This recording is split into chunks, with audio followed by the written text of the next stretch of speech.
तो क्या हितेंद्र ठाकुर की ही तय करेंगे भारतीय जनता पार्टी के गठबंधन? बिल्कुल नहीं सर, बिल्कुल नहीं। हम लोग सर युति नहीं होगा भी चलेगा, इस दिन हितेंद्र ठाकुर का पराभव होगा, इसमें कोई शक नहीं सर। इधर हितेंद्र ठाकुर के विरोध में लड़ना, हम लोग है ना लड़ने के लिए, लड़ना है तो मर्द जैसा लड़ने का है, तो उसके साथ एक दो हाथ करने के लिए हम आज भी तैयार है। हर आदमी का वक्त आता है सर। हम लोग बीजेपी में डिसाइड किया इसको हराना ही है, तो कोई ताकत नहीं रोक सकता है। नमस्कार, मैं सचिन दीक्षित एक बार फिर से आप सभी के सामने हाजिर हूं। एक ऐसा व्यक्ति हमारे साथ उपस्थित है आज, इसका नाम है विश्वास सावंत। भारतीय जनता पार्टी के नालासोपारा वसई विरार शहर के जिले के उपाध्यक्ष हैं। वो लगातार काम करते रहे हैं भारतीय जनता पार्टी के प्रति। एक बात और, नारायण राणे जी के जो केंद्रीय मंत्री हैं भारतीय जनता पार्टी में, उनके कट्टर समर्थक हैं। उनके निर्देशों का इंतजार करते रहते हैं कि जब वो निर्देश देंगे तो उसका पालन करेंगे, और तब तक करेंगे जब तक उसे अंजाम में न पहुंचा दिया जाए। ऐसे और नारायण राणे जी की शैली से आप लोग वाकिफ हैं। जिस प्रकार से वो शिवसेना पे बरसते और गरजते हैं, संपूर्ण महाराष्ट्र उन्हें देखता है, सुनता है। लेकिन वसई तालुके में क्या होगा, इस पर हम बात करेंगे कि आखिर किस प्रकार से भारतीय जनता पार्टी आएगी, कदम बढ़ाएगी, कैसे लड़ाई लड़ेगी। हितेंद्र ठाकुर की पार्टी बहुजन विकास अघाड़ी लगातार सत्ता में है, ये भी इस बार तैयारी में है। तैयारी किस प्रकार से होगी, आइए हम जानते हैं और बात करते हैं। विश्वास जी, सबसे पहले नमस्कार सर। सवाल सबसे पहला, भारतीय जनता पार्टी पर संशयात्मक दृष्टिकोण से देखा जाता है कि भाजपा के कार्यकर्ता, भाजपा के लोग, लेकिन जो बहुत मेहनत करते हैं, लगातार मेहनत करते हैं, लेकिन वो वरिष्ठ कार्यकर्ता हैं, वरिष्ठ नेता हैं आपके, वो आकर हितेंद्र ठाकुर से अच्छी दोस्ती कर लेते हैं। ऐसे में लड़ाई कहाँ है आपकी? वो सब एक ही है सर। ये बात सच है, जो आपने बोला है सच है, लेकिन जो इधर का जो आज कार्यकर्ता है बीजेपी का, वो तन मन धन से बोलता है बीजेपी इधर होना चाहिए करके, झंडा लगाना चाहिए करके, उसमें कोई डाउट नहीं है। मैं आपको बोल रहा हूँ सर, ये टाइम किसी भी हालत में हम लोग अच्छी तरह से फाइट करेगा। हम लोग जो बोलना चाहिए वो लोगों को ऑलरेडी बोला है। हमारा देवेंद्र फडणवीस साहब को होगा, राणे साहब को होगा, जो वरिष्ठ नेता है उसको हम लोग ऑलरेडी बोला है। लेकिन मैं जिन जान से बोलता हूँ सर, ये टाइम में हम लोग आपको चमत्कार होगा। आप बहुत गुस्से में लग रहे हैं कि मतलब विपक्ष के प्रति, सत्ता पक्ष के प्रति तो आप लड़ाई लड़ लेंगे, लेकिन जो आपके बड़े नेता हैं, चाहे अब मैं यहाँ के प्रभारी की बात करता हूँ, पॉइंट पे आता हूँ, चुनाव प्रभारी हैं यहाँ प्रसाद लाड, अभी हैं, अभी कोई बदला नहीं है, चुनाव आएगा तो देखते हैं क्या होता है। लेकिन वो जब एमएलसी का चुनाव था तो उन्होंने रिकॉर्डेड बयान कहा कि ठीक है, अप्पा के लिए प्रस्ताव रखा है गठबंधन ने महानगर पालिका का, अप्पा सोचेंगे। तो क्या हितेंद्र ठाकुर की ही तय करेंगे भारतीय जनता पार्टी के गठबंधन? बिल्कुल नहीं सर, बिल्कुल नहीं। प्रसाद लाड ने कहा नहीं, वो प्रसाद लाड वो दिन बोले, वो अपना जब उसको वोट चाहिए था तभी बोले होंगे भाजपा का।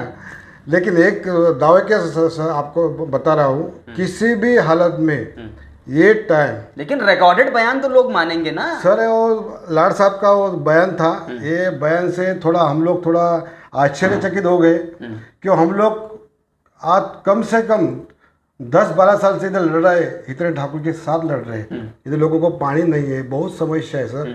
एक ऐसा हैसियत को हम लोग जब टक्कर देते हैं तब कुछ तो होना चाहिए। हम लोग जोर से, आज कश्मीर में झंडा लग गया, हर जगह पे बीजेपी का झंडा लगता है, वसई तालुका में क्यों नहीं, उसका सोच हम लोग भी कर रहे हैं। लेकिन प्रसाद लाड साहब का जो बयान है, हाँ वैयक्तिक बयान है, लेकिन जब पार्टी लेवल पे आता है, पार्टी लेवल पे आता है, हम लोग दुख है जो आदमी इधर आता है। राणे साहब भी इधर आ गए, जो हितेंद्र ठाकुर को भी मिले, लाड साहब भी मिले, प्रवीण डेरकर से मिले।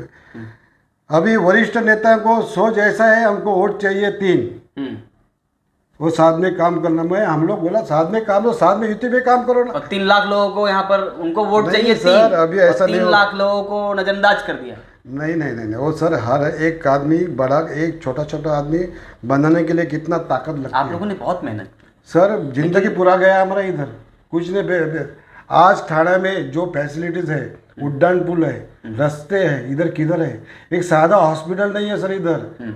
इतना 20 साल में क्या हुआ, सिर्फ कॉलेज निकला, ठीक है, अच्छी कॉलेज भी अच्छा, लोगों को एडमिशन मिलता है, लेकिन आज जैसा हॉस्पिटल चाहिए वैसा नहीं बनता है। जब सड़कें बिल्कुल भी नहीं है सर, तुलीज रोड में आने के लिए कभी कभी 5 मिनट के लिए 1 घंटा लगता है सर, ये वास्तव है सर। लेकिन आज हितेंद्र ठाकुर के अपोजिट में पूरा लोग है, लेकिन हमारा उसे वोट में तब्दील कैसे करेंगे आप? सर एक काम कर, आप जो इलेक्शन था अभी बीच में आमदारी के एमएलए का, जब अपने शर्मा साहब खड़े थे तब हम लोग उसको हेल्प नहीं किया। हमारे बीजेपी में जितना जितना नहीं किया है वास्तव है, फिर भी 1 लाख के ऊपर वोट मिला। इसका मतलब क्या है? इसका मतलब हितेंद्र ठाकुर के पास 1 लाख लोग विरोध में हैं। विरोध में है। हम लोग साथ में हो तो क्षितिज ठाकुर का बराबर होना ही तय था, लेकिन किधर चूक हो गई। चूक हो गया। क्या लगता नहीं है आप लोगों को बीजेपी के लोगों ने धोखा ही दिया उस समय? आज नजारा कुछ और होता।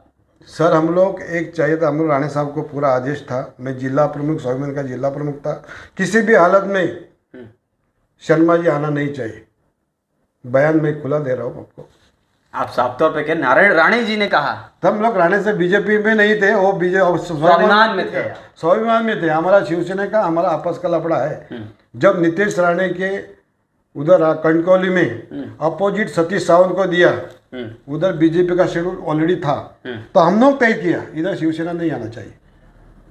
तभी हम लोग राणे साहब को बोला नहीं, इधर ही हम लोग वोट गया तो इतने ठाकुर को चलेगा, लेकिन शिवसेना का नहीं जाना चाहिए। क्यों? हमारा राणे साहब के ऊपर बीजेपी का अधिकृत नीतीश राणे होने के बाद भी उसको गिराने के लिए शिवसेना जो तय किया था उसका बदला हमने अंदर लिया ना।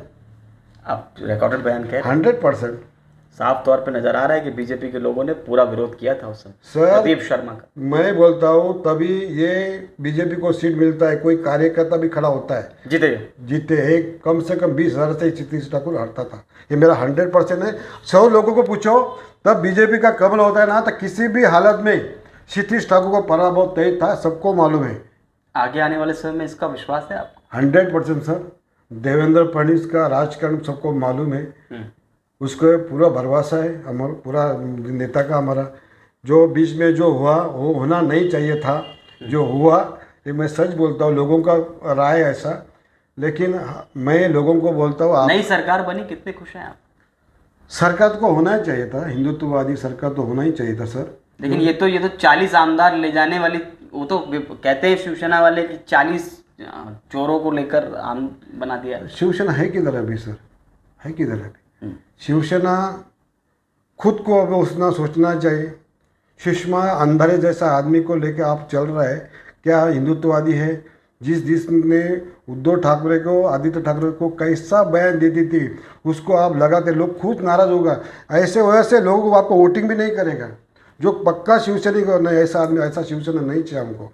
हम लोग शिवसेना में थे, विवेक पंडित भाऊ जेवा जिला प्रमुख थे, हम शिवसेना में थे। हम लोग शिवसेना का जो बाबा साहेब ठाकरे का आज भी हमारा दैवत है, हमेशा के लिए दैवत रहेगा, उसमें कोई शक नहीं है।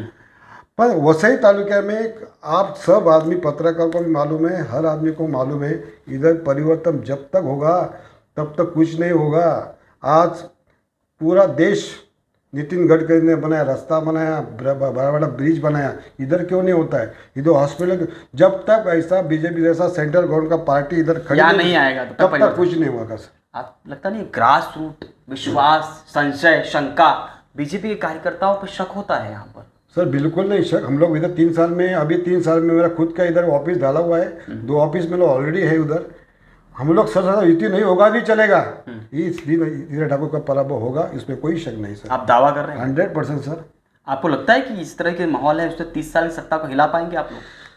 हर आदमी का वक्त आता है सर। इनका वक्त आ गया है, वक्त होना चाहिए। हम लोग बीजेपी में डिसाइड किया इसको हराना ही है, तो कोई ताकत नहीं रोक सकता है, कुछ भी हो। नारायण राणे जी तो उनके दोस्त हैं, तो कैसे? राणे साहब उसके हमेशा कम से कम भाई ठाकुर जब तभी से उसके दोस्त थे। हम लोग कभी भी बोलते, क्षितिज ठाकुर के घर पे ही जाता, वो सब ठीक है सर। लेकिन पॉलिटिक्स में राणे साहब को मैं नहीं बता सकता हूँ, लेकिन मैं आपको बताऊँ, मेरा मराठा समाज का मीटिंग था, मैं राणे साहब का जाहिर मीटिंग रखा था। मेरे को बोला था राणे साहब, मैं उधर आने वाला नहीं, आप राणे साहब को आ सकते हैं तो आप लेके जाओ, लेकिन सर राणे साहब उसका जिम्मेदार नहीं है। इधर के जो आदमी साथ में थे उसका रहता उधर जाने का, नहीं जाने का।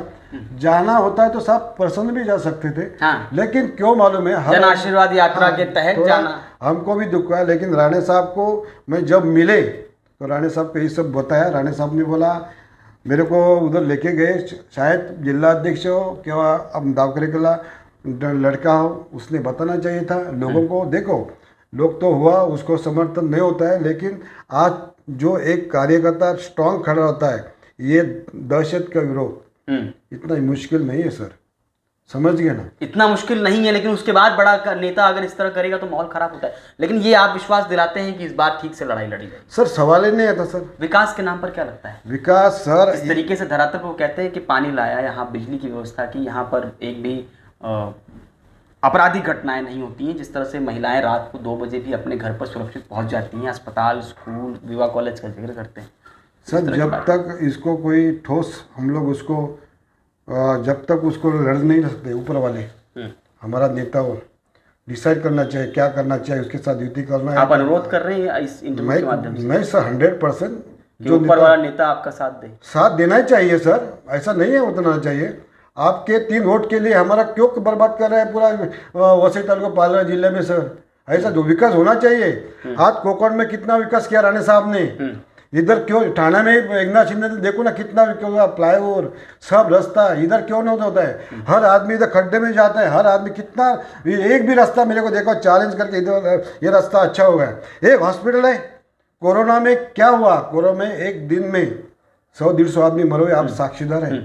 एक बिल का 9 लाख 10 लाख बिल का है। आग लगी हॉस्पिटल में, मरीज जल के मर गए सर। सब वास्तव है, लोगों को सब मालूम है, लोग चाहते हैं इधर परिवर्तन हो।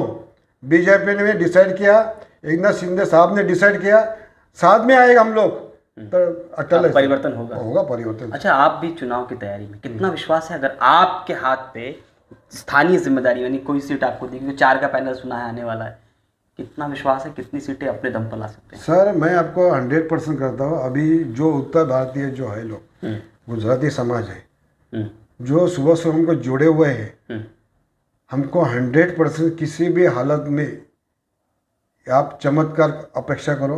और बीजेपी ने साथ दिया, उसके लड़ने की ताकत दी।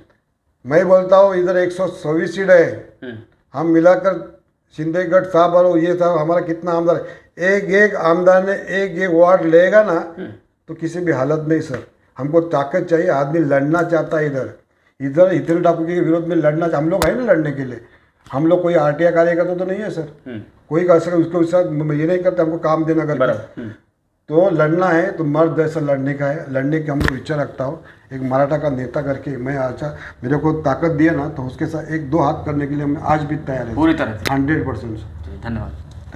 ये थे विश्वास सावंत, और विश्वास सावंत का साफ तौर पे कहना है कि 1-2 हाथ भी करनी पड़ी तो पीछे नहीं हटेंगे। वो लड़ाई लड़ेंगे आने वाले समय में, और आने वाले समय में हितेंद्र ठाकुर यानी वर्तमान में जिस प्रकार से वर्चस्व है यहाँ पर, उसे लड़ने के लिए आगे आएंगे। उन्होंने अनुरोध किया है बीजेपी के बड़े नेता इनका साथ दें, जिस प्रकार का वातावरण बनाने का प्रयास करते हैं वैसा ना करें तो निश्चित रूप से यहाँ परिवर्तन होगा। परिवर्तन होगा कि नहीं ये समय तय करेगा, लेकिन विश्वास सावंत जैसे लोग आगे बढ़कर पूरी तरह कह रहे हैं कि आने वाले महानगर पालिका के चुनाव में कुछ चमत्कार होगा। आज के लिए धन्यवाद।